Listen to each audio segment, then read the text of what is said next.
The UK is starting to see a very unusual terrorist problem. I mean, just over the weekend alone, they arrested nearly 900 people under the Terrorism Act. And the unusual part is that a lot of these terrorists are seniors, people with disabilities, grandmas, simply standing there with a sign. In fact, just a couple of weeks ago, they arrested an elderly man under the Terrorism Act who was blind and was in a wheelchair. This is 100% real. To make things even crazier, being convicted under the Terrorism Act can, in some cases, hold a prison sentence of up to 14 years. So, what the hell is going on? Well, about 2 months ago, a UK-based group called Palestine Action was classed by the government as a terrorist organization alongside the likes of Al-Qaeda, ISIS, Hamas, and 81 others. This decision was made after some of its members somehow were able to break into the UK's largest secured military airbase and use repurposed fire extinguishers to spray red paint into the engines of 2 aircraft, causing an estimated $7 million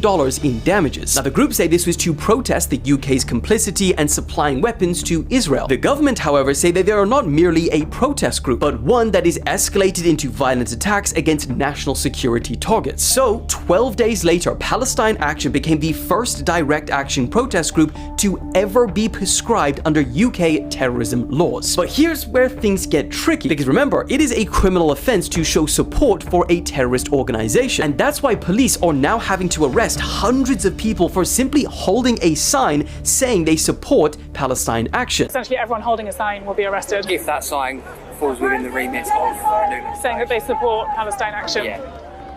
That's a lot of people to arrest. That must be a real headache. It is a lot of people, yeah. And just 2 days after the nearly 900 were arrested, a new Banksy mural appeared on the walls of the Royal Courts of Justice, depicting a judge hitting a protester lying on the ground with blood spattered on their sign. Journalist Isabel Young spoke with the advisor to the UK government, whose 300-page report was a major factor in these new laws. And this is what he had to say in their defense. I spoke to a 70-something-year-old grandma at these protests, you know, literally holding up a sign and getting arrested. Do you think they're a terrorist? If they meet and they are doing this to overwhelm the criminal justice system very deliberately. Half of the people that I saw at the protests were over 60. So are they terrorists?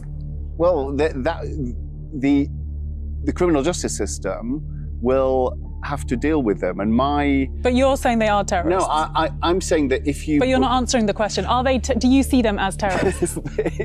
So we're now at a point where the UK police have their work cut out for them. Every time there is a protest, anyone holding a sign supporting Palestine Action can be arrested, even if it's in the thousands.